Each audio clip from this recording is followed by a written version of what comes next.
Halloween is slowly approaching us yet again. This is the season of witches, ghouls, and fear. Fear that grabs you by the back of your neck and sends a shiver down your spine. The kind of fear that keeps you lying in bed with one eye open, expecting the shadow at the end of your bed to disappear. But it only crawls closer until... Wait, what time is it? January of 2018? Huh. Well, this is awkward. Fuck it. As you may or may not have known, I did a Halloween streamathon during the month of October. As it was my first time doing it, I wasn't aware of what I was getting into. 2 of the 3 games were some of the most chest-pounding experiences of my life. Fatal Frame for the PlayStation 2 and Silent Hill for the PlayStation 1 freaked me out so much that I couldn't even finish them. I had to take a break for a few days and play Overwatch instead. But the 3rd game I played didn't have that same effect, and it still doesn't. In fact, it was stupid and frustrating. If you've watched other more popular videos on the internet, you're already aware of the Clock Tower series, but I'll go over the basics. Clock Tower released for the Super Famicom in 1995 and was a terrifying point-and-click survival horror in every sense of the phrase. The tension and fear it produced in players was a harrowing experience. Nowhere was safe from the Scissor Man, and it was a joy for all. Then a sequel for the US released in 1997 for the PlayStation, titled Clock Tower? Okay, so there were some translation issues for the series. Clock Tower for the PlayStation was actually Clock Tower 2 for Japan, and it wasn't until 1998 did we get Clock Tower 2, The Struggle Within, or as it was in Japan, Clock Tower Ghost Head. When it comes to the box art though, looks like the only struggle within is that 3-course meal gum from Willy Wonka and the Chocolate Factory. It's considered to be a spin-off of sorts from the original 2 games, as it strays away from the previous 2 titles and follows a new protagonist, Alyssa Hale. Let's see if Clock Tower 2 can live up to its predecessors in giving us scares to haunt us forever. The story starts off in this cutscene with Alyssa Hale walking through the streets of California. That's California? I may not be an expert on linguistics, but I don't think that's English on that sign there. I'm pretty sure that's not Californian architecture right there either. I've checked my sources. After that, we start off the game with another cutscene of 2 people, Alyssa's aunt and uncle. Do you really think it's okay having her stay with us? The children don't know anything about it. Everything will be okay. Anyway, Ashley will be home soon. Don't look so worried.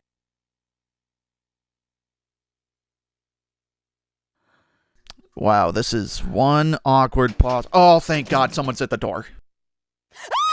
No need to scream, Catherine. They're only collecting for UNICEF. Some time passes until Alyssa walks in, seemingly to an empty house. This is when the actual game begins. As in previous titles, it is a point-and-click style game, and you use the cursor to move Alyssa through the areas and to interact with certain objects. The game starts out pretty slow, building up tension and atmosphere, as it seems a horrible yellow mush is discovered throughout the house. Either that, or somebody just missed the toilet. A lot. No! Oh no! Ashley! Oh, come on, you'll never get ahead in life like that. My amulet? No! Stop! Don't be afraid, Alyssa. Oh, what the fuck is this? Is this the purple thing on the cover? Is that him? Her? It? It turns out Alyssa has a split personality and is needed to progress through the story at key points. But we'll go into more detail on that later. I'm still taken aback by the fact that her alter ego is a psychopathic man, in the body of a 15-year-old girl. When she first took on this persona, do you think he was like, why do I have a sudden urge to listen to NSYNC? It's Alyssa's amulet. So the amulet we pick up is an unexplained plot device. It allows Alyssa to become Bates and vice versa, but only in certain situations and areas. You can't just put the amulet down anywhere, you have to find a spot in the room that says, everything is normal here. As we explore more of the house as both Alyssa and Bates, we discover that the limbs we find belong to Ashley, her cousin. Furthermore, other strange happenings are... Fuck. Fuck! Shit! Run! Run! Run! Run! Get the fuck out of there! Run! Whew. That was close. Fuck! Okay, but for real. When this girl came into play, the game became even scarier. Much like the Scissorman from the first game, there's a new sense of dread, as she can show up pretty much everywhere by interacting with certain items, or by standing still for a long time. When I first played this, I died many times before realizing that there are some items in different rooms that can knock her out, and I didn't think that they'd be so funny. Child abuse isn't funny, kids. But this fake-out certainly is. You can also find a gun in a cabinet. Ah, there you are, creepy ghost girl. How about a face full of bullet? A face full of bullet. Full of bullet. Full of bullet. The fuck? Why is there not one but two guns in the house and I can't use either of them? I'm using it in self-defense. It's completely legal. Okay, we got the gun, we found a weird statue, and someone else got murdered. Oh no. Michael. Who's Michael again? Oh no! Aunt Catherine! Don't worry, I got this, fam. Shit, I died again. Okay. Sure. Turns out there are not one, but 13 different endings to this game, and a ridiculous amount of trial and error is needed in order to get the best ending. What I just showed there was ending M, the absolute worst ending to the game. Unfortunately, you didn't have the luxury of internet walkthroughs back in 1998, so trial and error was the only way to figure this out. Like, how was anyone supposed to know their first time through that you had to walk into the room without the amulet and lock the door behind you in order to advance? Also, moving samurai armor in the dining room? That's definitely not a California household item. The first chapter of the game comes to a close after about an hour of running around, solving puzzles, and avoiding certain danger. Chapter 2, a new character greets us, Alex Corey of Japan's finest Monterey County Police. And now we're in a hospital with... What was that? Damn it, if it's not one thing, it's another. Okay, so basically it's all repeated process, just run around looking for clues and solving puzzles, all while running away from new enemies, green zombies. It's at this point the game itself starts going downhill. The atmosphere and tension doesn't feel like it did in Chapter 1. Probably because the concept of zombies is overplayed and stale even by 1998 standards. Plus, this chapter has something the first chapter didn't have, an unlimited use item to get rid of zombies. In the first chapter, you could use the items to knock out Stephanie and run away, but those items were one-time use. It built up even more tension knowing that you only had so many outs from the girl chasing you. In this chapter, you find a mop in the bathroom and hit these zombies on the head, and you can use them with every zombie that you find. Oh, good. It's one of those self-cleaning zombies. Good. Don't have to leave the janitor a note. Whoa, that was just meant to be a warning shot. Holy crap. The story gets pretty weird from here as they keep throwing new characters from seemingly nowhere at you. There's this Doug person, a crazy doctor that tries to kill you, this very suicidal nurse, and whoa! Is that Marceline from Adventure Time? Can I have your autograph? It's also starting to become more and more apparent that Uncle Phil has something to do with the zombie outbreak, and perhaps what happened to Stephanie as well. Unless that's just how she was, then that's just poor parenting in my opinion. After finding out more about why people are becoming zombies, we head towards the back exit, met with Detective Corey again. Or should I say, Action Jackson. This is the only shooter portion of the game, and actually, I kinda like it. It's a nice break from the point-and-click style, and gives us 2 minutes of mindless violence. I mean, they're already dead, so it's okay, right? We're brought to the research lab against our will as we begin the final chapter of the game. Okay, I'm not even gonna beat around the bush. This part was long, nonsensical, boring, and just tedious as hell. As we start exploring the different rooms, we run into Biff McLargehuge again, who has something really interesting to tell us. I just saw something really nasty. A man covered with blood carrying a big hatchet. A man covered with blood? Yeah, better watch out for him. Okay, Mr. Bowman, can I call you Doug? I have a multiple answer question for you. How are you A, alive, B, useful? Seriously, you were attacked by a crazy person with a hatchet and you're still in the building with him? Go to the police, you idiot! You're probably exaggerating anyway. Why would someone like that be... This is Maxwell, spelled parentheses, M-A-X, well, close parentheses. He likes long walks with his hatchet, Japanese culture, and cooking. Bachelorette number 1? So this is the new stalker of this chapter, but it doesn't really end with him because there are randomly generated zombies everywhere.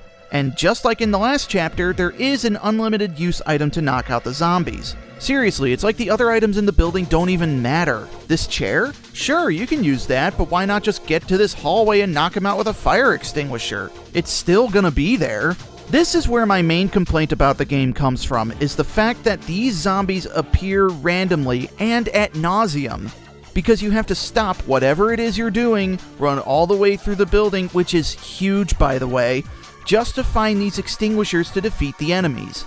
Oh sure, you can use the gun, which I did a few times, but you can only use it as baits. And that requires you to put your amulet down, get attacked once to activate baits mode, automatically run out of the fucking room, and only then can you use the gun. Oh, that's another thing. Anytime you attack or are attacked, you automatically run out of the room the way you came in, and you have to watch it happen every time. So if you run through the hallway to use the extinguisher for its unintended purpose, you will run straight back into the room you came out of. It's a nitpick, yes, but annoying nonetheless. Also, this guy is still here, and this exchange is just so stupid. Yeah, this is some kind of place, isn't it? Creature that bleeds yellow blood, hatchet-wielding killer. You'd better get out of here quick. Stay out of this. I don't remember you telling me what to do. And you might be? Like, what? She's the only young girl in a school uniform within 100 miles of this stupid building, and you can't recognize her? Why? Because she's got a purple aura around her and her voice is that of a 30-year-old man's? Like, how does that make sense? Also, how does a zombie know how to use an elevator? Like, really, how? They can barely function as a husk. So yeah, the gameplay isn't much different from the rest of the game, as you continue to collect items and solve puzzles and... Are you funning me? You can't be, because being interrupted during a puzzle to backtrack isn't fun. It's irritating. Whoa, hey buddy, you don't have to sulk in the corner, it's okay. I'm sorry I hit you over the head with that fire extinguisher. Oh, your name is Man now. I see. I get what you're playing at here. What? So yeah, the story gets stupidly convoluted from here. You find Alyssa's father, but he knows this spooky kabuki, and this lady is trying to kill you, and you hide like the raptor scene from Jurassic Park, and... Ugh, you. What do you want? What's going on? I'm totally clueless. Tell me something I don't know. Then she finds Uncle Phil, who literally dies in her arms, but she's too busy to grieve because she found a key. So she finds Alan in the basement, as well as Shannon, who is about to get her revenge. By killing herself. So as we enter the final hall, we... Fuck! Are you fucking serious, game? There's only one door left, and you're put a zombie right in our way? You know what that means? Go up the stairs, go through the halls, up more stairs, through more hallways, through more laboratories, into the big hallway to hit the one zombie, go back through the halls, down the stairs, use the green card to open the door, go back down the stairs, through the rooms, and into the final hall where the final part of the game is! And lose the whole build-up of the climax that in that one chase! It doesn't even matter what happens at this point anymore. The fact that you had to backtrack from the actual climax of the game is a mood killer. I can't even be funny about this. Shit just got real. This killed the whole game for me. So she enters the final room where Alan and Maxwell are talking. I envied you. Your brilliance. Your wealthy family.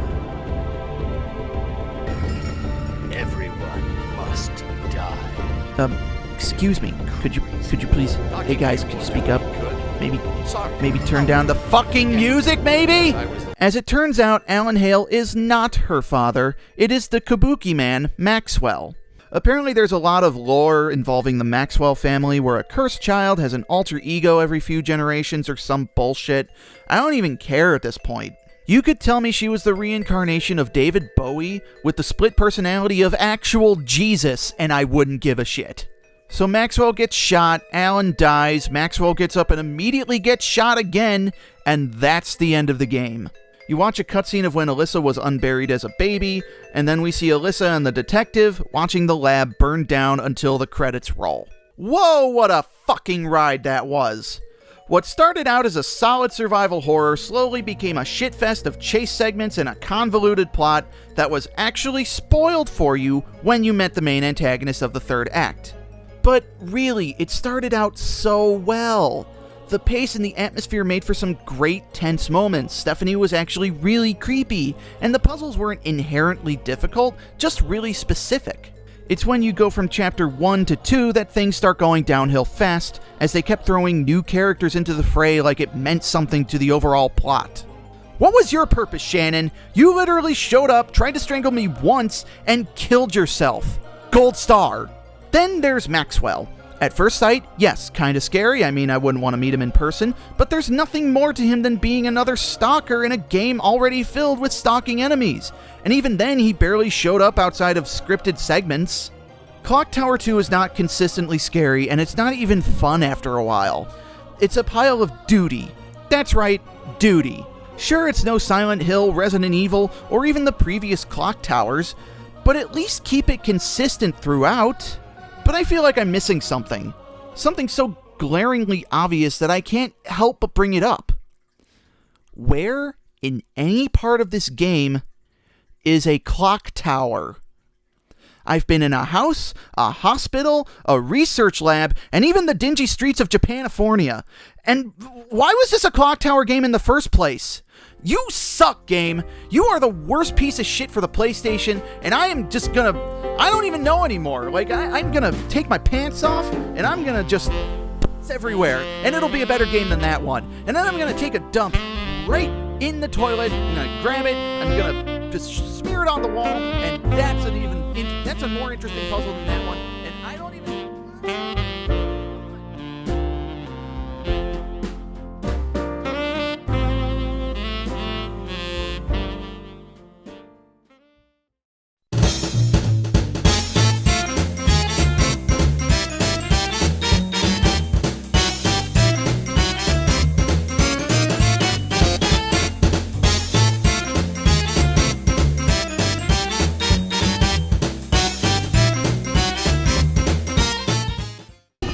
Hey, buddy.